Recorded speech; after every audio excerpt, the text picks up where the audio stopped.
Hello, this is Wayne Gorman. Welcome back to the vault. So in this video, I'm going to cover ADHD. I said that I would do it, I think, in one of my other videos, and I've not got round to it. Things going on like we all have going on in our lives. So you'll have to excuse the fact that I'm using another phone and I've screenshot stuff until I learn how to use YouTube properly and how to do proper videos. I'm going to have to put up with doing it this way. So ADHD, I'm sure most people have heard of that now. It's a very popular label, because that's what it is, for a person's behaviour. So what does it mean? I'm sure everybody knows what it means, and if you don't, it's attention deficit hyperactivity disorder. So in my previous videos, I've broke down the title of whatever it is that I'm talking about, just so that everybody has clarity. So the first part of ADHD, the label, is the attention deficit. So essentially it just means that somebody that is diagnosed with ADHD won't pay attention to what you're saying. If you're having a conversation with somebody like that, they'll be daydreaming, the mind will be drifting off onto other things. They find it difficult to engage, and the conversation is one way pretty much, because they're incapable of listening. That's the truth. And that happens because an individual is self-absorbed. So they're more interested in other things that's going on in their mind or other things in their environment, and they won't listen to what you're saying. It's nothing more than a disinterest in whatever it is that's taking place that they don't want to pay attention to. So the hyperactivity disorder, well, before I go into that, just to be clear, that a lot of people would then argue, well, hang on a minute, they can't help it.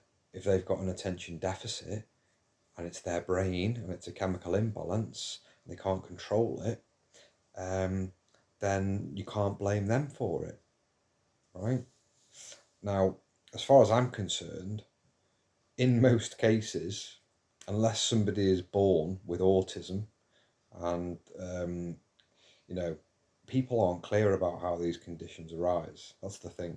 So they guess and say, well, we believe that the likes of autism is down to the parent or parents' poor nutrition, things like that. So the brain doesn't develop correctly. Now, there's no getting away from the fact that people are born and they do have conditions from birth, and they're at a disadvantage. So however that comes about neurologically, that disorder, if it is something that that individual will always have, and they were born with, I say, a brain injury, or the parents have got bad genetics from generations before, then you can inherit things and it'll put you at a disadvantage in life. But in most cases, and this is what I'm talking about, excuse me dog, I'm trying to do a video here, don't start barking, and it is 1:30 in the morning, so the neighbours don't want to hear you. So in most cases it's a learned behaviour, although somebody that is diagnosed with ADHD will resist this. Be quiet please, Miles, I'm trying to do a video. Stop barking. Sorry about that. So attention deficit hyperactivity disorder. People cling to these labels. Like I say, in most cases, these things are brought about through behaviour. Now, neurologically, the brain can change if somebody repeats a behaviour for long enough. So if you do depression for long enough, which is hatred, so you hate everything, you hate people, you hate yourself, whatever it is, and you see the worst in everything, then eventually you will develop depression. And that will be a neurological change.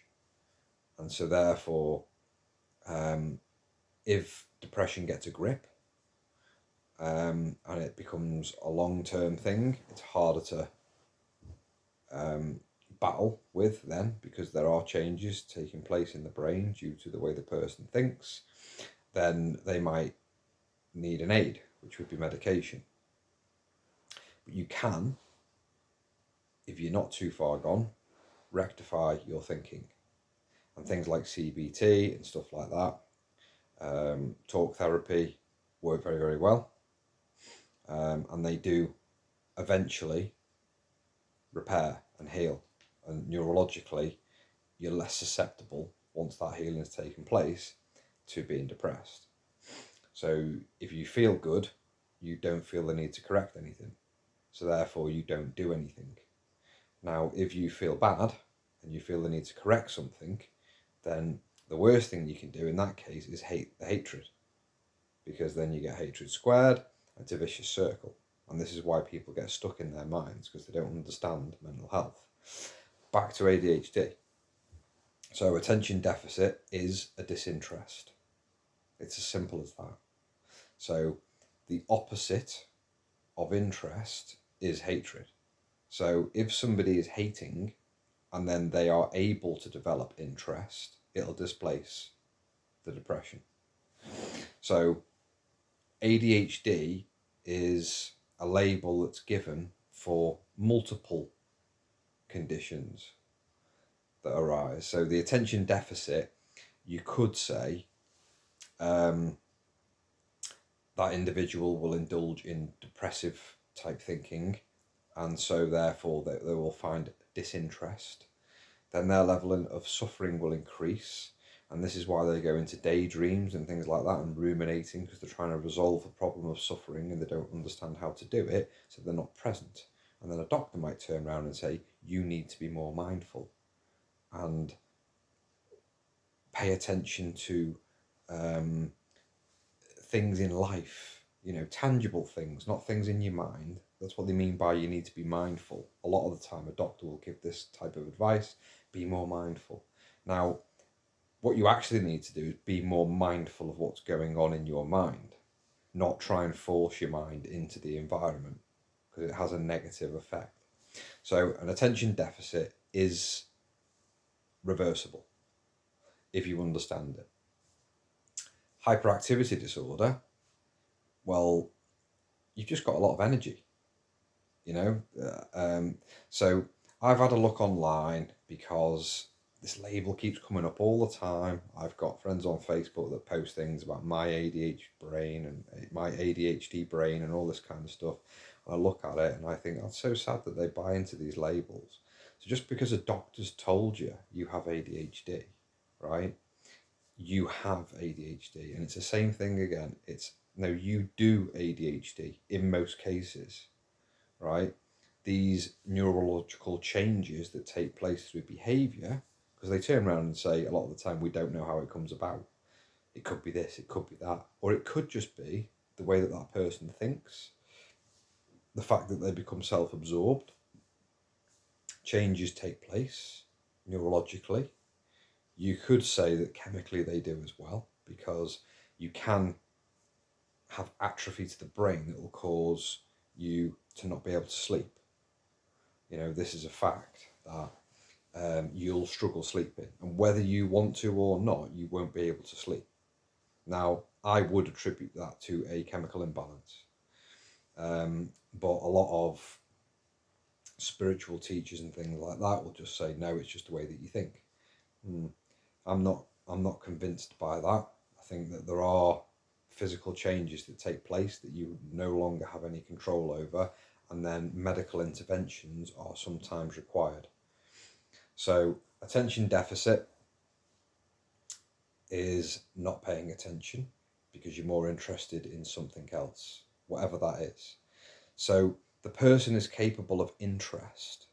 That's clear, because they're interested in something else.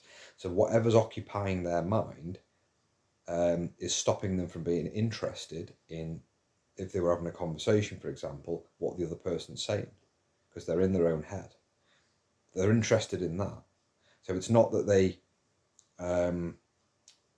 can't develop an interest, it's a misplaced interest due to a misunderstanding. So the hyperactivity disorder, a person's got a lot of energy. So if you see someone that's into sports and they're always on the go, they've got a lot of energy, you know, imagine going on a date with somebody and you think, oh, I can't match their energy, they're full of energy. Would you say that they have a hyperactivity disorder, or would you just turn around and say they've got a lot of energy? In most cases, you turn around and say they've got a lot of energy, but as soon as you start looking at that behaviour through a negative lens, because a doctor has turned around and called it a disorder, all of a sudden it becomes a problem. It's not a problem to have a lot of energy. Obviously, there's a time and place for it, but it's not a problem to have a lot of energy, and it's certainly not a disorder. Not in my book. So that's what ADHD stands for. Now, looking at the symptoms, we know that an attention deficit is one of them. Hyperactivity disorder is a load of nonsense, as far as I'm concerned. Person's just got a lot of energy, right? It's misplaced energy. So what I've tried to do is take a picture off the phone I'm recording on onto another phone that I have that's a few years old that I've had to charge up to show ADHD monsters that nobody talks about. So somebody on Facebook has posted this, and I don't know whether this is going to be very clear because you get glare when you look at another phone, but I'll quickly just put that up there, and I don't know whether this is going to show the right way around, so you might see it back to front, but you'll just have to take my word for it that as I read through these labels, the little monsters and what's underneath them, is exactly what's on here. So there we go. Let's see, I've just zoomed in to make it a bit easier.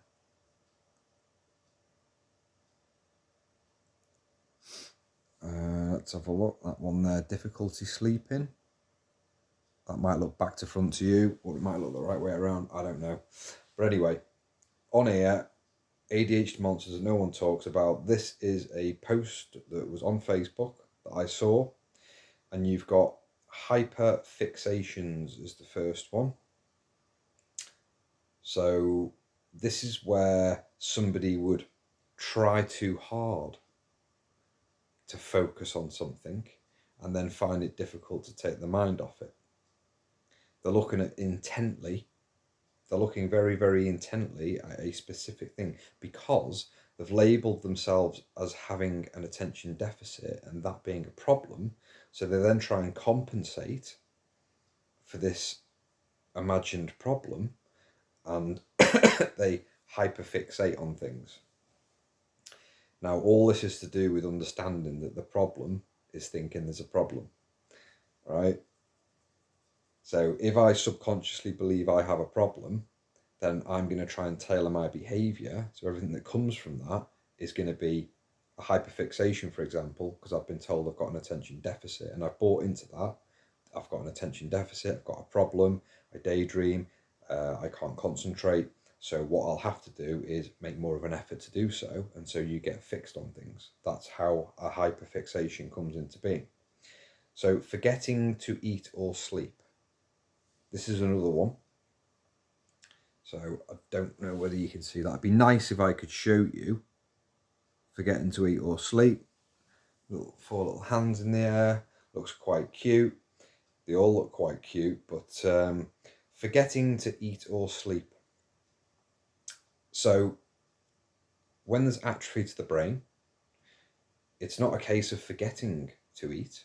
It's a case of the mind and body connection starts to break down.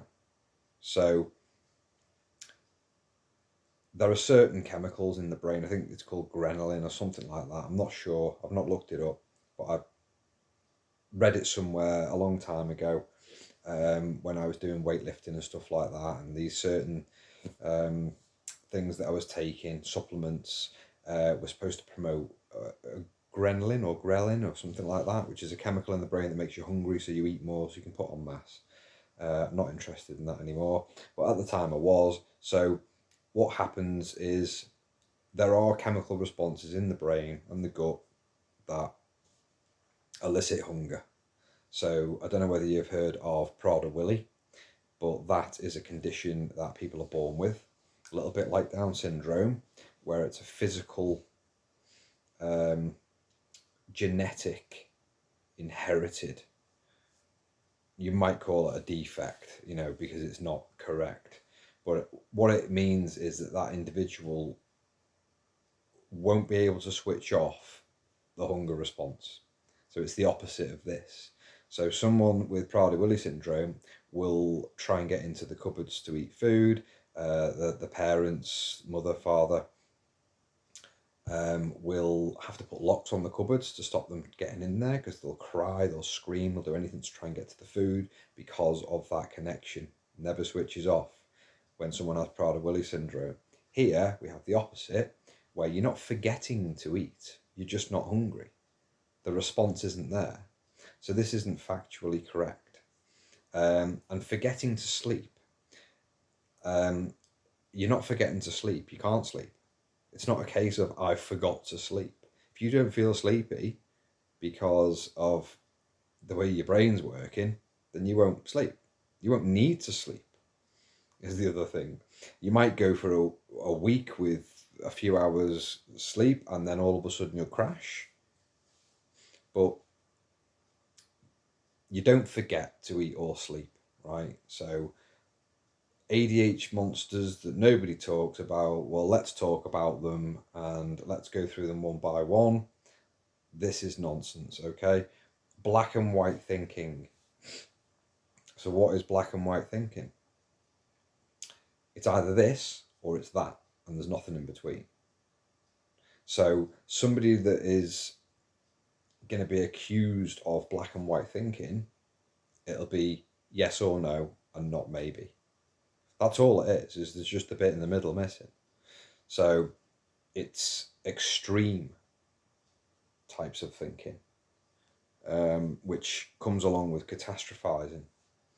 So black and white thinking is just the individual doesn't process things in the same way, and they will jump to one conclusion or the other on both polar extremes. In other words, they're not balanced, right? So difficulty making decisions. Now, why does anyone find it difficult to make a decision? So if I just show you that, that's another one. Sorry if it's back to front.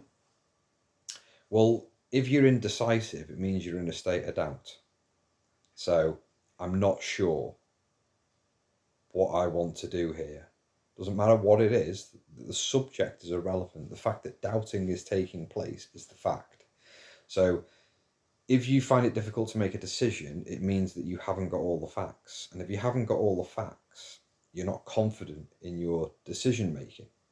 You haven't thought through logically to conclude whether you want to do this or that.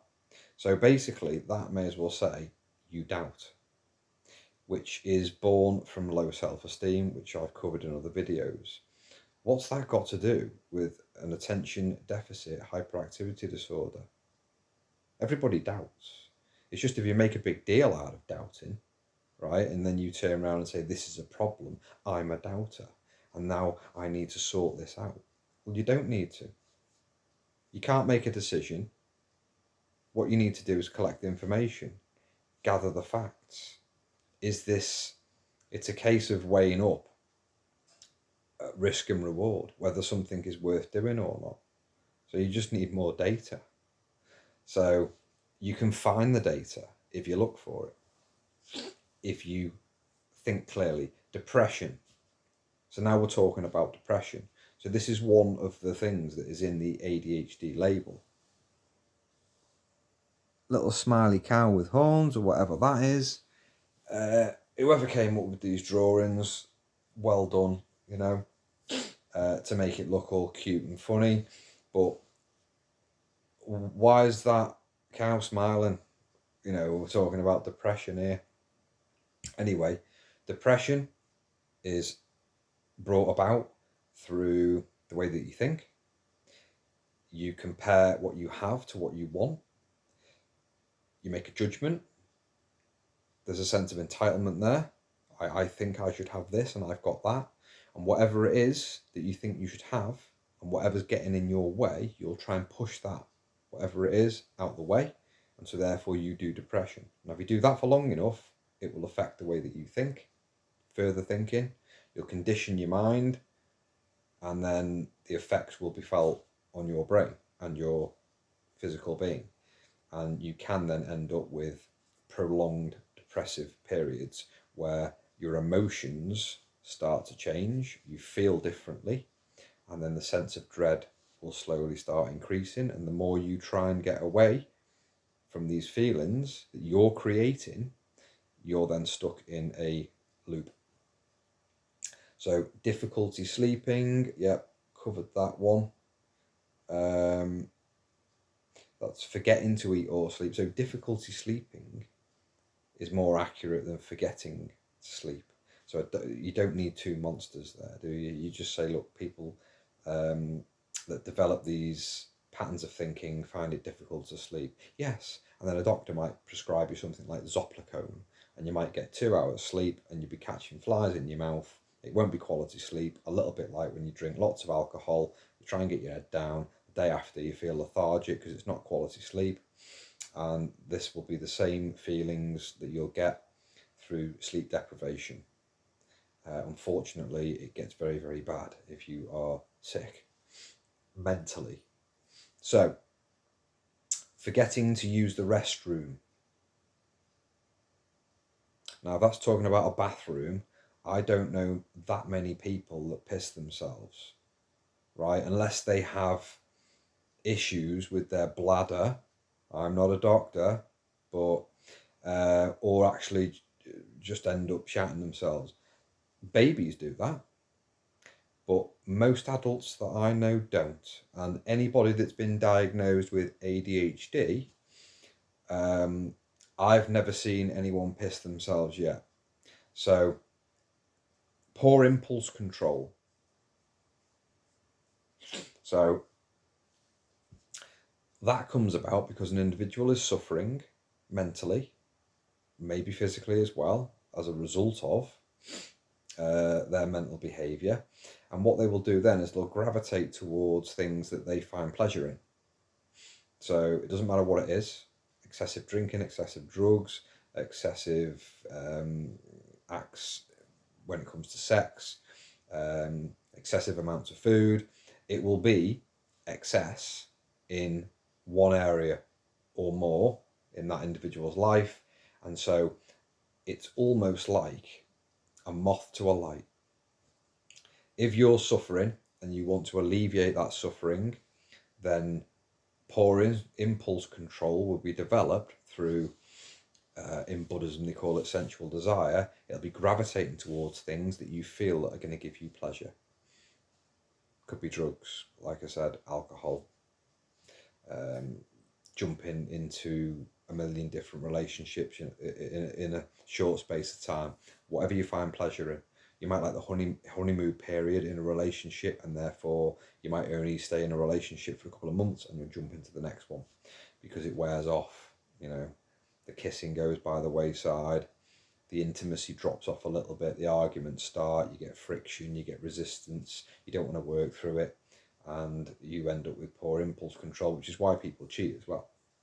So, auditory processing disorder issues. So, auditory, as in I'm listening.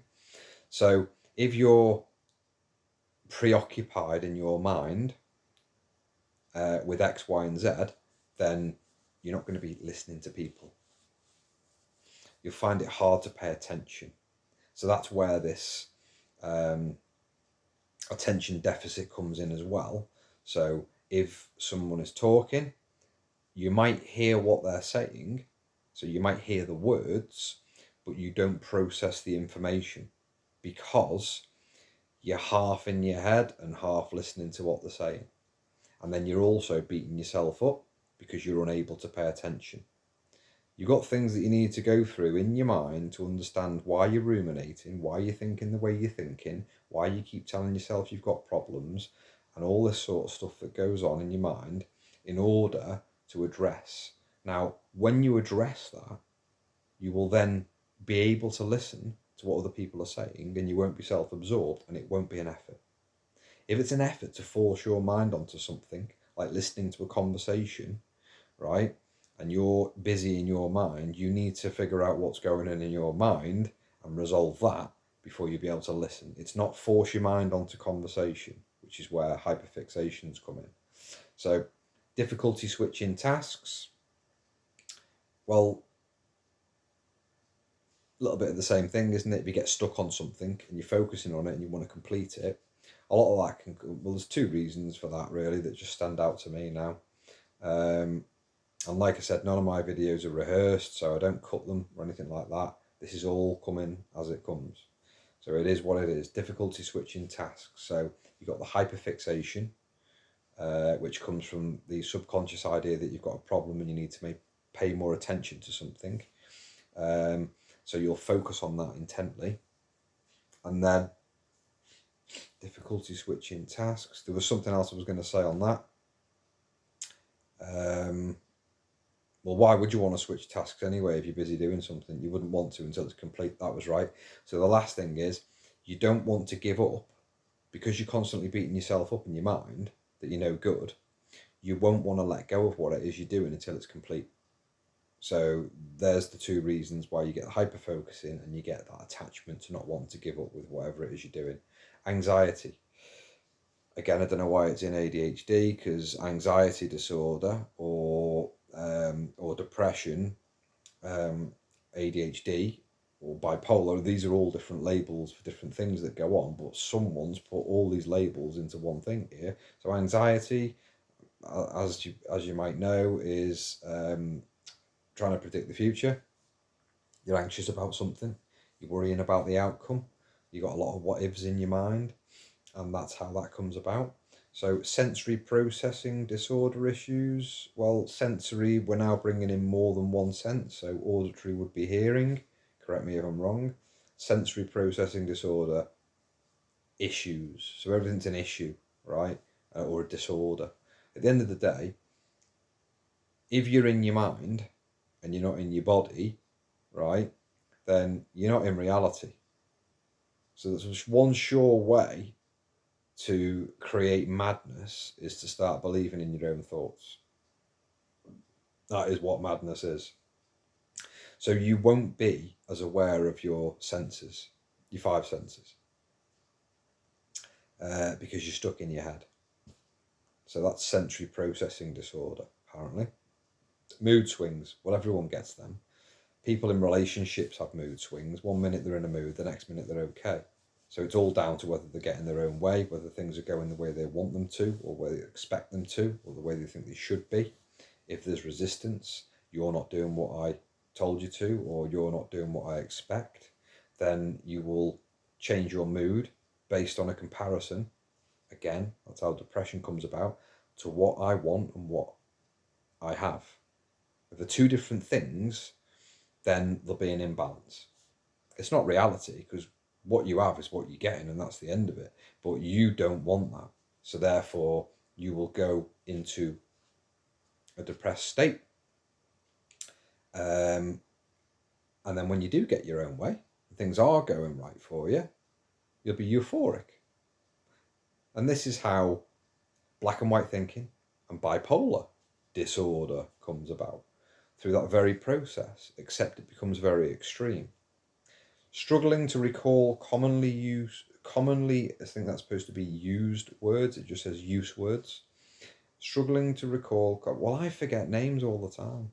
One of my things is I can't remember people's names in jobs that I've had and stuff like that. And I think, oh my God, what was that guy's name again?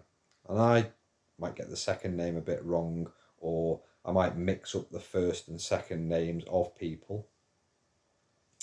Yeah, I do that quite a lot. It's not a big deal though, is it? You know what I mean? It can be offensive if you get, somebody's name and it means something, like in a business meeting, oh, this is Jeff, and then 10 minutes later you forget Jeff's name, well, you just have to apologise and say, there's ways around it. I'm awfully sorry. It's not that I'm not interested. It's just I struggle to recall dates, or I struggle to recall names, and I'm awfully sorry, but could you just let me know what your name was again? Or you ask somebody else and do it covertly because you don't want to be coming across as disinterested. It's not always a case that you're disinterested if you forget somebody's name. You know, you can just have that little lapse in mind, like maps is another one for me. If I hold a map and I'm trying to figure out which way I'm going, right, in a car on a journey, without using a sat nav, I'd be pretty lost. So my north, east, south, and west, you know, where the sun sets and all that kind of stuff, I don't recall it, because arguably those sorts of things aren't that important, because I can use a phone and use a sat nav, so it's not required. So the retention doesn't have to be there because there are other tools. I mean, people use calculators for maths. Why would you do that? Well, it's quicker. Yeah, well, that's just lazy. Well, maybe, but then if you're prioritising things in your day and it makes sense to use a calculator and you've got that tool and you still get the same result and it's the correct answer, and you're not going to beat yourself up because you use a calculator more often than not, which most people do, there's not a problem. Now, it's nice to be able to do it the other way around and not use a calculator, because it proves competence, and it can be quite exciting to see someone's thought process as they go through it and then deliver. I mean, my daughter is now nearly 11, and I can't believe how good she is at maths. I was in my van the other day driving, and my son's there. Try and keep them entertained, because I pick them up, bring them here, and they stay with me for a couple of days over a weekend. And I was giving her mathematical equations that were just out of this world. Like, I'm talking long multiplications, like 5, 4, 7, 8, 9 times 3, 4, 2, 1. And she was actually, I don't know how she was doing it, because even I don't know, sat there with no pen, no paper, nothing. And she was closing her eyes, thinking, and then she was doing this on her fingers. And I was like, wow. She was going, right, the first number's this and the second number's that. And my son was there with the answer on his phone on a calculator, listening to what she was saying, and he was going, yeah, that one's right, and she was getting the digits right. And I was like, wow. And I'll have to ask her how she does it, because I'm not very good at maths. And that fascinated me, how she's able to process that information at such an early age, right? Whereas I wasn't able to do that when I was 11. Absolutely no chance. So people are gifted in certain areas and not others, but you work around it. You don't label it as a problem, and you don't go to the doctors because of it and then get a label like ADHD. In most cases, I will say in most cases, right? Because it wouldn't be politically correct of me to turn around and say that ADHD is absolute, right? The symptoms that come from the way a person thinks are real, right? This is the thing.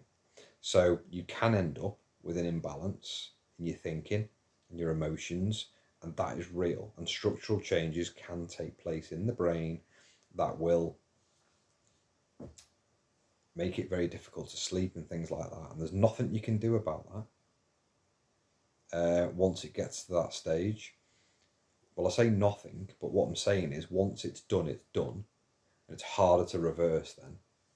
So if the changes take place neurologically, and there are imbalances, then it just becomes a little bit more difficult, although it is reversible, to come back from it. So ADHD, that about covers that. A lot of these things don't need to be in there, like attention deficit hyperactivity disorder does not need to, in my opinion anyway, have anxiety or depression in there. You may as well just say that person is anxious from time to time. that person is depressed from time to time. More often than not, sometimes it becomes acute. Used to be called manic depression. Can't remember what the label is now, but it doesn't matter because labels don't mean jack to me. I like to process things, go through it, look at it. Look, these things aren't a problem. They don't have to be a problem. All this is reversible. Don't buy into the labels per se, and do your homework. Now, I did see somebody else post something. If I can just go back into photos on this. Let's have a look in gallery. So I've got the ADHD Monsters one, and then I took another screenshot. So this was somebody online, and it was Molly's ADHD Mayhem. So on a profile, it said she was a digital creator or whatever, and I didn't find this out until a little bit later. So ADHD, she's obviously doing all kinds on it, whatever it is, and Molly's ADHD Mayhem. So don't know whether you can see a little bit of this. Might not be very clear. I'll try and zoom in a bit. But there is a little bit of a conversation, and I'll tell you what it says. At some point, I'll be able to have these at the top of the video when I'm like and subscribe, follow, and I'll be able to put these projections on of things like this so you can see them clearly. But at the minute, you'll have to take my word for it that what I'm reading is what is here. So, my name, Wayne Gorman. I made a comment and said, yeah, doctors... Sorry, no, I said, it's sad that people buy into these labels. And then this individual... I'm assuming her name's Molly, has put on a comment, it was just a laughy face. There. So I've put sad that people buy into these labels. Again, I apologise if that's back to front to you, because it is to me when I'm doing it. And then you could say that this is a sarcastic response from whoever this is. Wayne Gorman, so she puts my name in there. Yeah, doctors and professionals are so sad. And I thought, well, yeah, a lot of the time they are. So my response, I did the same, where Molly's ADHD Mayhem, I think it comes up on Facebook when you're doing a response, like whoever it is you're messaging to in the link or whatever. I couldn't have put it better myself, and I agreed with her. Now that got a back up. Wayne Gorman, I know, right? They are nearly as sad as you, to be honest. So here we've got somebody that's upset because most people are saying, I love this girl, she's great, she knows what she's talking about, advocate for mental health. Actually, what she's doing is the reverse of helping people. Putting all this stuff on here. What you want to hear and what you need to hear are two different things. Now, people only want to hear what they want to hear because it sits right with their psychology. If their psychology was right, they wouldn't be going to doctors. So the psychology isn't right. So, but they want it to be right because of low self-esteem. They want to cling on to the idea they've got a problem. They don't want to admit that there isn't one. Because why are they investing all this time and energy? It's just basically attention seeking, a lot of this. So Wayne Gorman, I know, right, they are nearly as sad as you, to be honest, but at least they have a life. I mean, I'm so offended, you know what I mean, that I've got no life because you want positive comments and know nothing that goes against what you're doing. Now, a negative comment, in inverted commas, is very, very welcome to somebody that knows what they're talking about, right? So if I put a video on YouTube and someone puts a positive comment and they say, really, that helped me, great, that's a nice feeling, you got something out of it, good, that's why I would do it.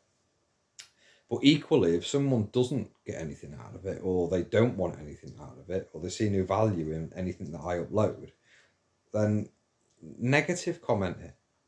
Because I know that I'll be able to look at that comment, right, have a conversation with that individual, go through why it is that they've said what they've said and what their experience and knowledge is on the subject. And eventually, I would give enough information to make them think. And that's putting it politely. So someone to come back at me with that and tell me I haven't got a life, so obviously they're full of ill will, hatred towards my comment. Who's they? So everybody else that agrees has got a life, but one individual that doesn't agree hasn't got a life. So when people don't have a very good argument, right, what they'll do is they'll start trying to use other people to try and load their confidence. Like, well, I've got 10 other people that have commented positively on my post, so you're the problem.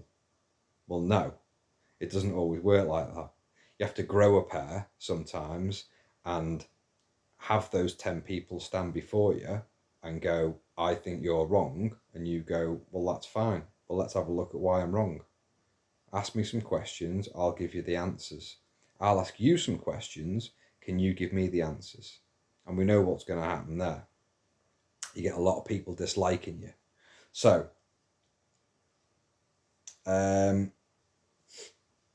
ableist slurs on people's accounts. So at least they have a life and don't comment ableist slurs on people's accounts. I had to Google this, I'll be honest with you. Ableism. And you get people uploading stuff, and it's all to do with people that are at a disadvantage, right? Or disabled, right? Mentally disabled. And it's people like me that think I'm superior. Well, that's not true. What's actually happening is they're putting themselves down, and I'm pointing out the fact that they're doing that. That doesn't make me superior. That makes them think that they're inferior. So what they'll try and do is they'll put the burden on the individual that's addressing what they're doing. It's not the facts. But this is how people manipulate. So I tried to respond. Molly's ADHD Mayhem, you post only for positive feedback, ?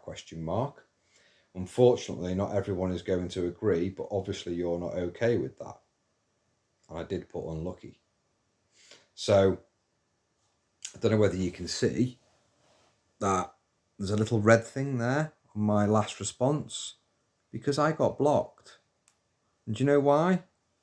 Because they don't want to engage with someone like me. If she's a profile creator, digital creator, and she's got followers, she doesn't want that tarnishing her reputation. For all I know, she could be making money out of her channel, and I'm a problem. So, ADHD, do we need the label? I don't think so. In most cases, I would say high 90s percentage-wise. People are getting diagnosed with ADHD now in the 40s. I know mates on Facebook that are uploading stuff telling me now, currently, that they've been diagnosed at their age. And I'm like, I knew you when you were younger, right? You ain't got ADHD, pal. You weren't born with it. It's a learned behaviour. And they're posting things on Facebook saying it's not a learned behaviour, when, unfortunately, in most cases it is. So ADHD is not autism. You know, autism, like I said, can be brought upon by one of the theories, not my theory, but it makes sense to me, is that it's through poor diet. So the mother hasn't got a good diet, and therefore they're deficient in vitamins and minerals, and then that individual's brain doesn't quite make it to a level where they are going to be able to function in life like most other people.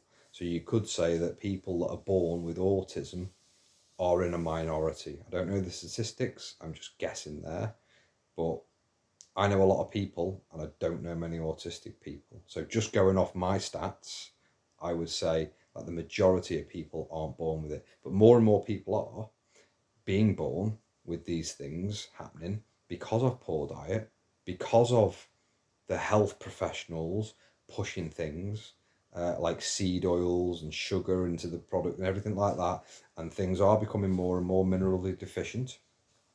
So cows are eating grass that's full of pesticides, which then reduces the nutritional benefits, and then when you eat a piece of meat, it hasn't got as good. So that's why grass-fed beef is now a thing in the supermarkets. Well, it probably has been for a while. It costs more because apparently, you know, they're just eating good grass.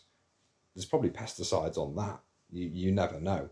But yeah, unfortunately, for most people that have been diagnosed with ADHD, you don't have a disorder. There's nothing wrong with you. You'll be suffering with low self-esteem, anxiety, and depression. Mainly, those are the things that will cause all these. And then the labels that come from it, ADHD, bipolar, all these other things, they're all just bells and whistles around it all. A lot of this can be explained through the three amigos, right? Which is anxiety, depression, and low self-esteem. And they will cause most mental problems. People then crave pleasure, and then, you know, you've got hyperfixations and everything like that that come from that. So this has been a bit of a long video. It's like 46 minutes long, so I'm going to cut it now because there's a lot of content there. So until next time, I'll see you later. Bye.